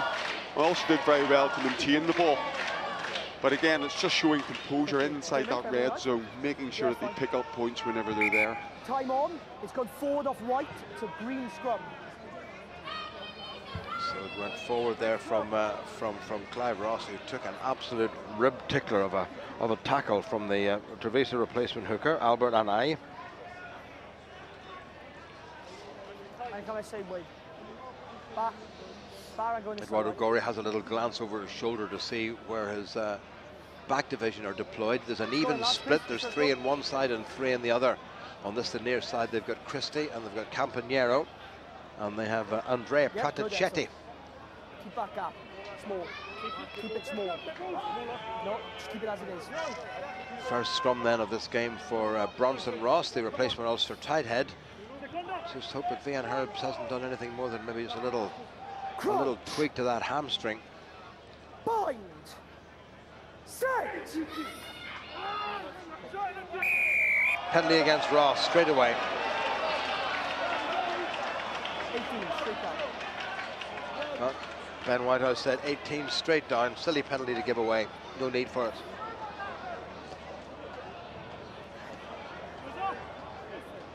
This is going to give Treviso a chance to get, really for the first time in the second half, deep into Ulster territory. Jaden Hayward's been doing most of the kicking for touch, and indeed any kicks for goal. They've only had one. He's no better in the second half than he was in the first. He's found his touch, but he hasn't made much in the way of ground. In fact, he's just got inside the Ulster half by about a metre. 15 minutes gone. The score, as it was at the interval, Benetton Treviso 7, Ulster 24.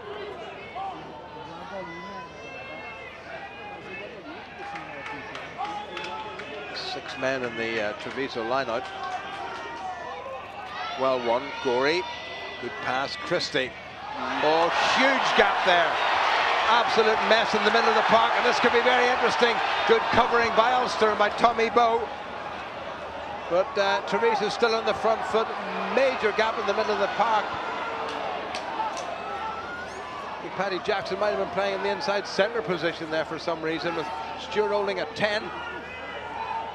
But Treviso have wasted a very good chance, but they still have the ball. It's their skipper, Alessandro Zanni. He's taken it on. Gorey to the replacement hooker, who's been busy. Dean Budd. Tackled by Wilson and Dyack. Treviso now looking like a try here. I could put it very much in Treviso's favour. Rory Best with the final tackle.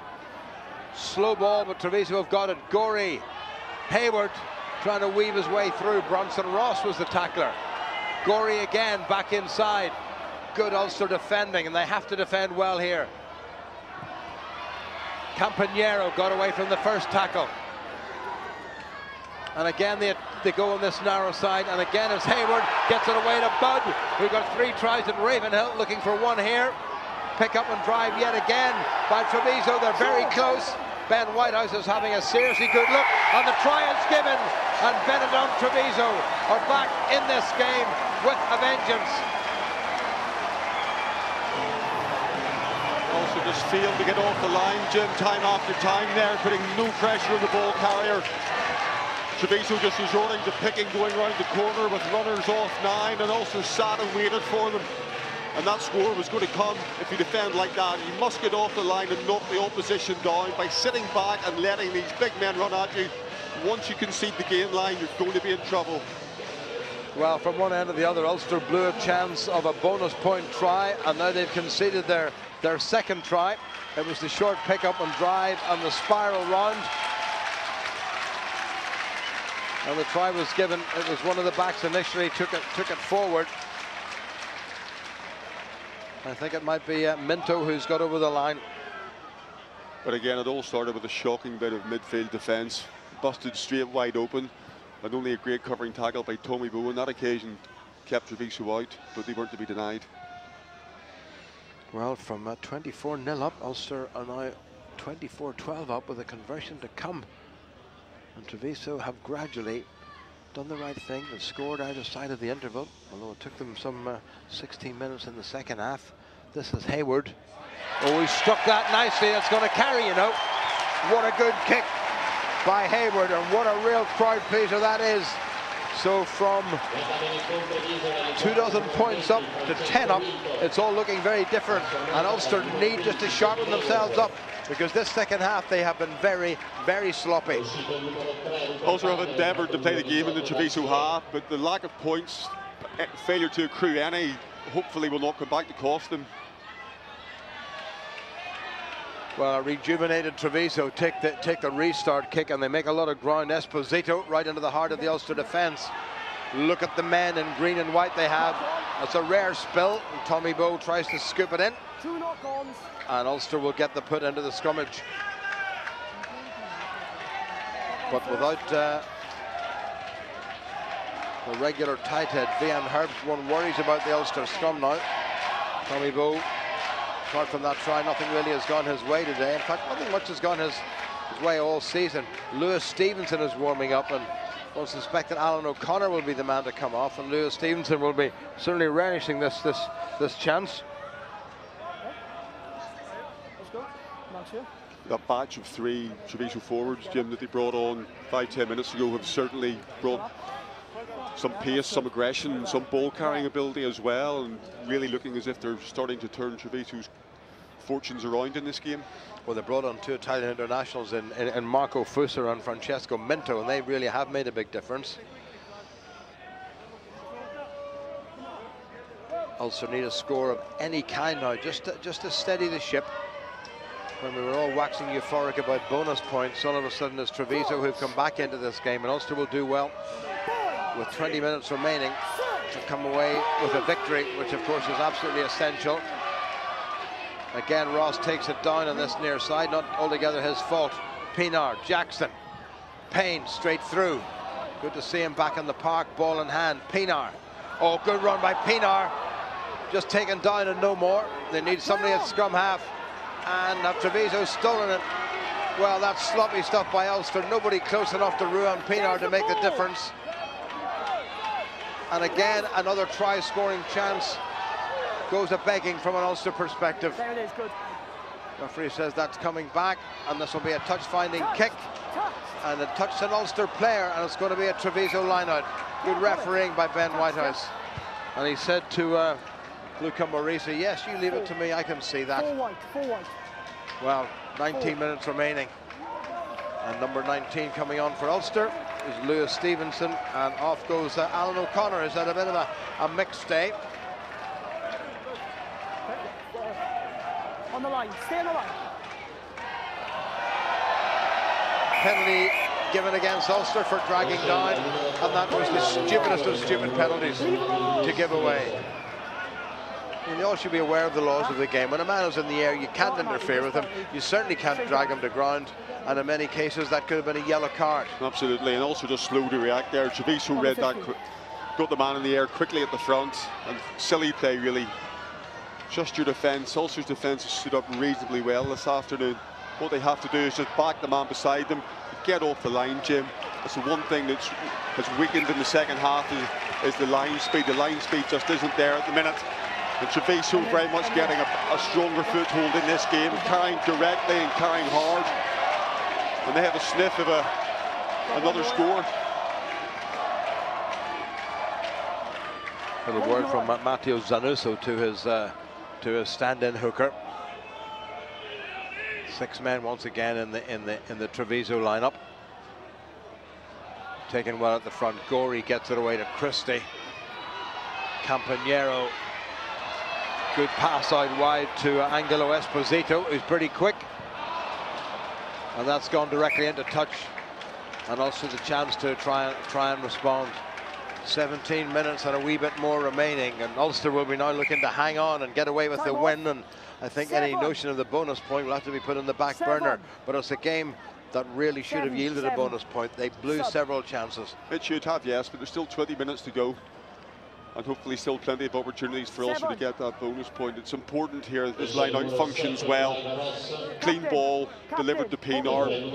From an Ulster perspective, to get back into their Treviso half, apply the pressure, keep that on until they get the score, or at least eat a considerable part of the clock down. Clive Ross leaves the field to be replaced by Sean Reedy. What a good take by Dan Toohey. Called it to himself and backed himself and won the ball. Ulster driving up and across the halfway line. Good presentation by Reedy. Pinar, it's for Gilroy to chase. Well taken by Esposito.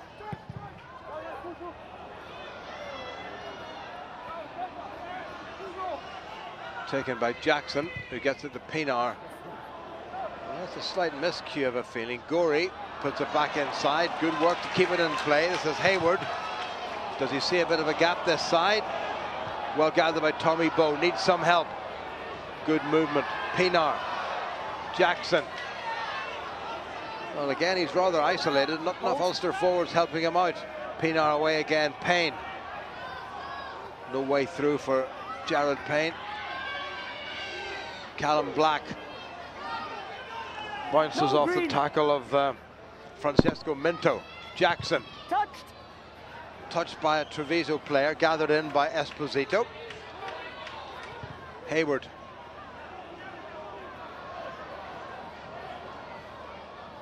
Ludic replies. Hayward. Oh, he found awful Ulster defence. Here come Treviso again. Campagnaro.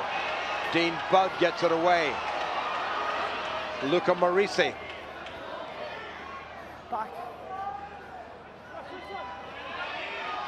Minto. Lewis Stevenson with a good tackle. Stuart Olding getting up a little bit gingerly on the far side. Here comes Treviso again. Ane. Gorey. Dean Budd. Well tackled by Paddy Jackson. Crowd getting behind the men in green and white, and Ulster having to dig in. And a game in which they had complete control is now threatening perhaps to slip away from them, but we've a long way to go. Campagnaro tries to get away. Good support play, and again a good last-ditch tackle there by Ulster. Ball's out. Ball is out. Christie back inside. Constant possession now. Zani, the Treviso skipper, takes it forward. Back in the Treviso side. Andrea Praticetti tries to set it up. Gorey. Christie. Oh, a bit of width from that Campagnaro. There's a wee chance here. There's the chip and chase. Pinar gets back. and it's gone into touch, and that should be an Ulster line-out, unless Pinar's deemed to have carried it into touch. But what very clever play there by Treviso, when they really are turning up the heat here against Ulster. They are turning up the heat, Jim, but again, Ulster are happy to concede the advantage line time after time. Haven't seen anybody get off the line. Treviso asking the same questions. You know what's coming down your channel. It's simple one-off runners from 9, but Ulster just have no answer. And Treviso able to get across the gain line, supply 1 or 2 men over the ball, turning over reasonably quick ball again, and on that occasion outflanking Ulster. Ulster just gone flat. The whole thing just looks as if they're looking at each other, wanting someone to pick up the mantle and to relight the fire. And at the minute, there's no one quite capable of doing that. It was the replacement wearing number 22, I think, James Ambrosini. 4-man, drop, please. He very nearly got in the corner.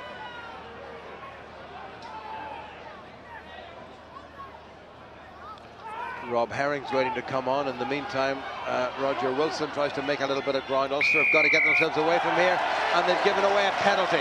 Somebody stupidly has come in from the side, and Treviso now, interesting decision for Treviso to make.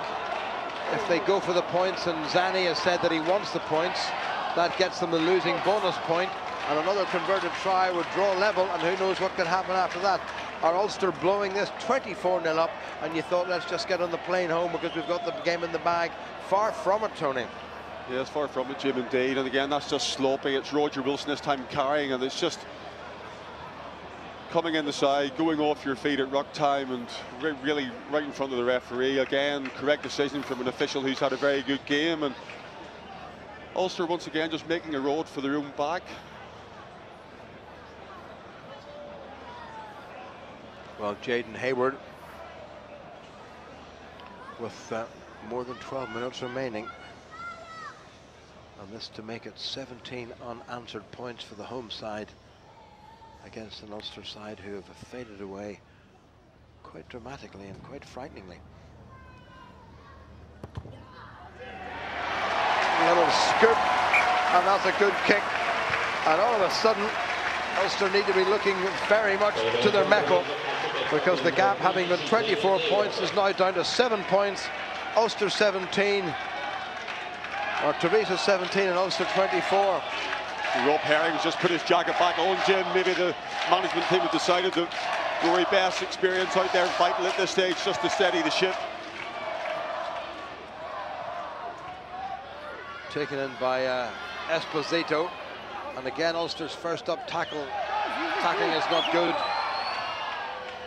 Gorey, Hayward, Zani, a great player who's been for both Treviso and Italy for a decade.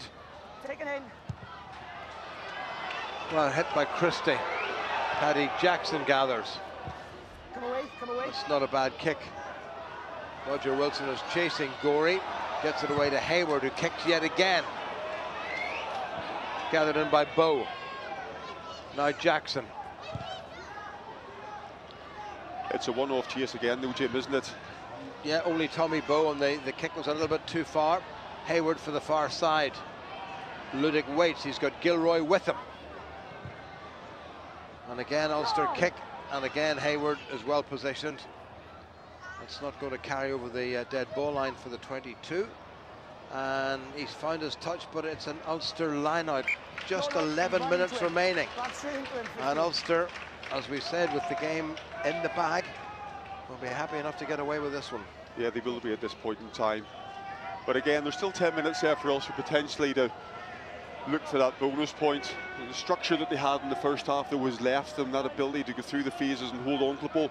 Yes, they haven't had as much ball, but they've been sloppy with it whenever they've had the opportunities. The composure that they bestowed in the first half has left them completely. Lewis Stevenson gets it at the second attempt. Pinar looking for runners. The ever-willing Roger Wilson is the first one. So the Treviso man came in the wrong side, but the referee's happy enough. Callum Black was well met by the Treviso defence. Referee tells the replacement hooker to get away. Stuart Olding hasn't had really any room at all in which to shine. Olding not happy with something. Pinar to the near side, and again it's Wilson. across the 10-metre line. Good work by Stevenson. Pienaar, a bit congested. Jackson gets it away to Gilroy. Robbie Dyack, very much the Lone Ranger out in the wing, and all of a sudden Ulster managed to lose it. And here's Esposito. Well, one remembers at Ravenhill a couple of seasons ago when Treviso came back and levelled the scores at 29-all. Are they going to do something similar here? They've got men out wide if they can shift this. Good pass. That was Praticetti who made the ground. Referee's got the hand out, I think, for a penalty against Ulster. And he's playing advantage. Ane gets across the Ulster 10-metre line. Gorey very nearly got through. Good work by Jared Payne. And he is going to give the penalty. Well, what has happened to Ulster in this second half, Tony McWhirter? Well, they've just sat back, Jim. They've been happy to sit and defend. I don't know whether that's right in the context of what they said, but they certainly did. They just have not got off the line. They have put no pressure on Treviso with ball in hand. They've conceded the gain line time after time. Treviso have grown in stature, grown in confidence. And really, you say, it's just the ultimate game of two halves, really. Ulster completely controlled for that first 32, 33 minutes, playing some of the best rugby they played potentially all season. And then, as you've said, they've just taken the foot off the gas. And they've just sat back, and Treviso have just grown and become stronger, and Rory Best really laying down the law to the forwards at the minute, and they need it. Well, there's been nothing of any great excitement or impetus from Ulster since Tommy Bowe scored the try after some 26 minutes. And this to close the gap to 4 points. It's just about straight in front of the Ulster posts. It is a long way out, but Jaden Hayward has shown that he can kick points. And this to make life extremely difficult for Ulster. But if this goes over, it's going to be an unconverted try. Could win the game for Treviso. Nice silence. He's given that a good smack. What a very good kick from Jaden Hayward. And a scoreline that at one stage read 24-0 in Ulster's favour. Now reads Treviso 20 and Ulster still 24. So Treviso have got half a hand on this win. Very much so, Jim. Bringing on more fresh blood off the bench just for more impetus, more pace. They really are going to have a cut at this in the last 10 minutes. 12, 11 and 12. It is indeed Ambrosini who's coming on. I thought he was on earlier, but he wasn't. And Alberto Lucchesi is coming on wearing number 23. Ben Whitehouse asking how much time is on the clock, and there's about 8 minutes remaining. Time back on.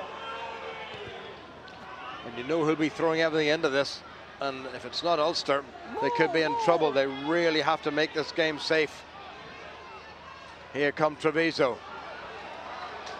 Taken on by Fusser, the second row replacement. Scrum half Lucchesi gets it away. Christie, who's been terrific at outside half. Jackson, who had such a terrific first half. It's not a bad kick, but Christie's covered it well. Back inside to Hayward. Roger Wilson very nearly got to him.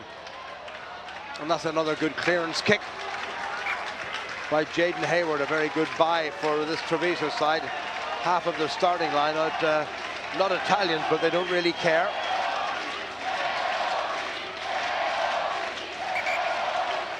Just about 6 minutes remaining. Also just need a simple line of communication here. Simple movement on the ground, a good lift, a good throw from Rory Best, and then get back into that Treviso 22 and release some pressure. Mayor Swanepoel wearing number 21 has come on for Treviso. Rory Best has to get this one right. Nicely done. Tui, Pienaar, Jackson. Well, I'm not sure that was the greatest pass in the world, but Jared Payne did well to take it on. Pienaar back inside to Bowe. Good work stuff. Here comes Stevenson. Stevenson gets a bit of a gallop up. Now can he get the ball available, make it available? Referee's having a good look. It's slow ball for Ulster. Roger Wilson tries to speed it up a bit. Referee's got his hand out for the penalty. Pienaar back inside to Tommy Bowe yet again. Still there for Ulster. Pienaar changes direction. Sean Reedy. Ulster close now. Callum Black. Good defending. Well, he was well held up. Pienaar. Well taken by Jackson. Oh, what a shambles. But they'll go back for the penalty. Ulster really overcooking the pudding there, but at least they knew they had the penalty in the bag.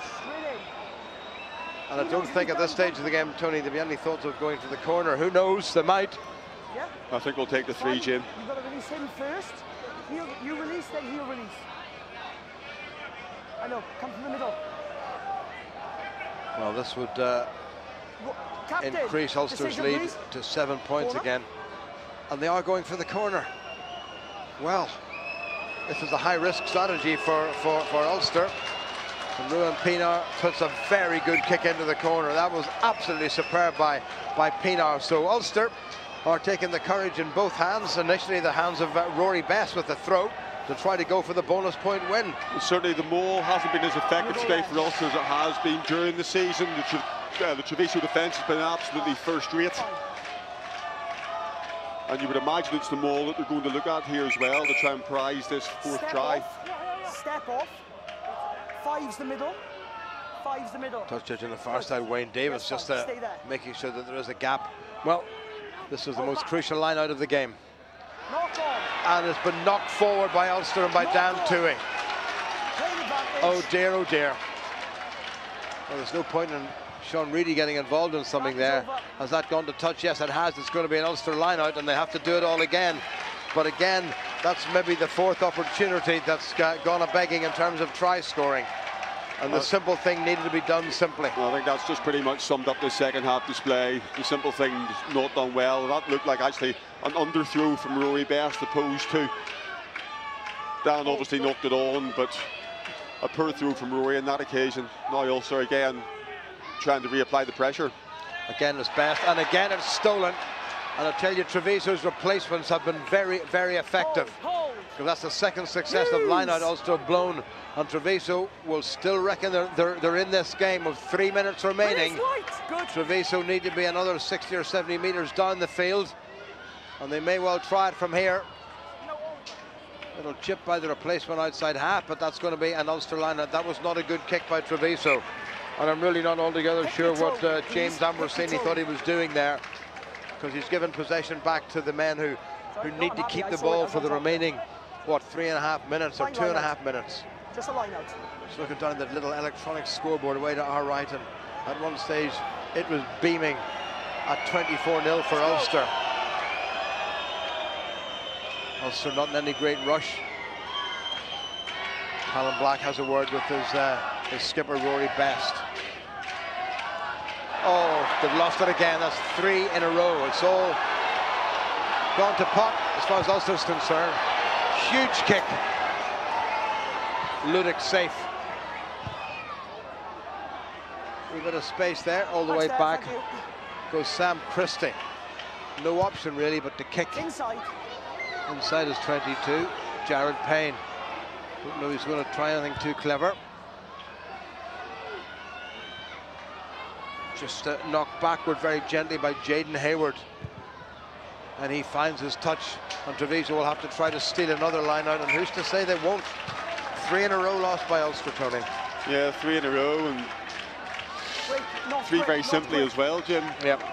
2 bad throws and a good read on the third one, and sorry, the line out is not one of Ulster's stronger suits this afternoon. Well, it was doing okay until the last 5 or 6 minutes or so. Just over a minute remaining. Treviso have to win the ball. They have to score a try to win this game. All Ulster have to do is see out the last couple of minutes. Better take. Pienaar. Olding a bit static. Good footwork by Stuart Olding. Gets across the 10-metre line. Pienaar. Dyack. That's nicely done. Jackson.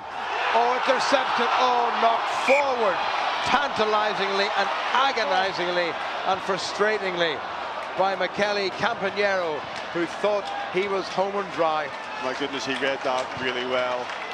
Ulster trying to create a little bit of space in midfield, and Campagnaro just read the outside ball and stepped up and very, very close to picking that off, and it would have been a simple run underneath the post for 7 points. Right, Bev, 25 seconds to go. Okay, stadium clock's wrong. Stadium clock is wrong. You can hear Ben Whitehouse saying to Derek Bevan, Bev, he says there's 25 seconds to go. The stadium clock, which says that we played 78 minutes and 45 seconds, in fact is wrong.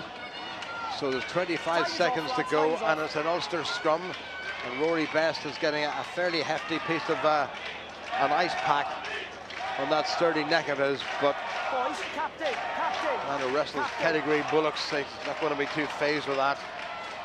Just to tell you, the stadium clock is wrong. Yeah. Okay? There is just under 30 seconds left. I think you have to give an enormous amount of credit to Treviso as well, Jim, for the way they've come back into this. Was it 24-0 down after half an hour? Absolutely. Many teams would have capitulated and gone 40 or 50. And they've been a credit to themselves and to the supporters this afternoon in the way they fought back, and richly deserve something from this game. But having said that, without being too hypercritical about Ulster, 24-0 up, you really should go on and win that by 50 points. Probably the last set piece of this game, so Ulster can't afford any mistakes. The referee has said play on, and the clock is on. A lot of hands getting waved all over the place. Not quite sure what's going on. Don't think there's any further replacements coming on, so this may well be the last set piece of the game. Bronson Ross must ensure that he stays up and doesn't collapse and give away a penalty. Down they go. Pienaar's been told to get the ball in. He can't delay. Oh my goodness, that was close. The feet went from under both sets of props on this near side. We're bringing in smaller. Come away. Referee's bringing it infield. Now, if Ulster should concede a penalty, Tony, there's no time for Treviso, or would be no time for Treviso to kick the ball into touch and go for the line. That they would have to run it from here, and they would certainly love the chance. And can the nail-biting second half, which saw Ulster, as long as there's no pressure on the next lads, I'm happy, lead by 24 points to 0, sort of just before half-time, and all that's gradually eroded.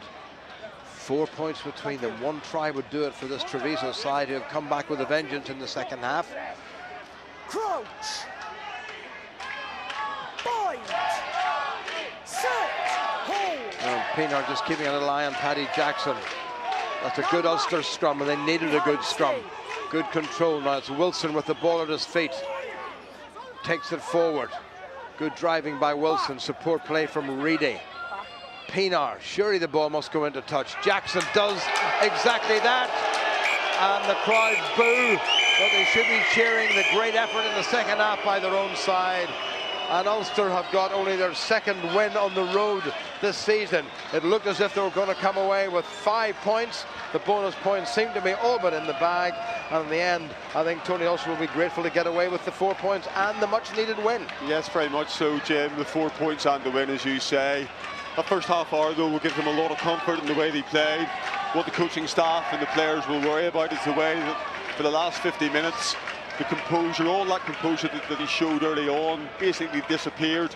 Not quite panic stations, but certainly they ran out of ideas, ran out of execution as well, let them down badly in that second half. But again, credit to Treviso, came back into it very, very well, showed a lot of heart, a lot of guts, didn't roll over as many teams would have, being 24-0 down, and, you know, a well-contested game.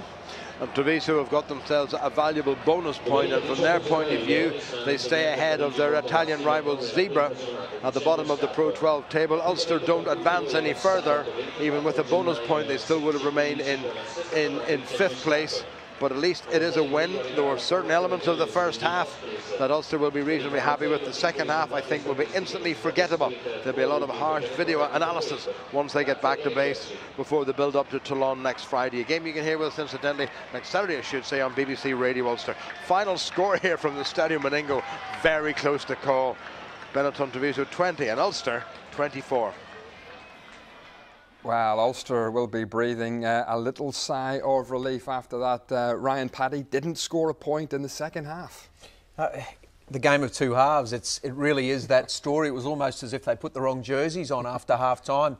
to play so well in that first half, come out and deliver that in the second half, it'll be a very flat dressing room. Even though at the start of the game, a win away from home, maintain the position on the table, they would have taken it. But at half-time, after playing so well, not to go on, they'll be pretty disappointed with that. I mean, there's the updated table at the moment. As Jim said, Ulster don't move up a position. Ospreys are in action at the moment. They're taking on the Dragons with a chance of going to go top of the table. So Ulster will stay in 5th place. But Paddy, for all that was good about Ulster in the first 30-35 minutes, I mean, the second half was very, very disappointing.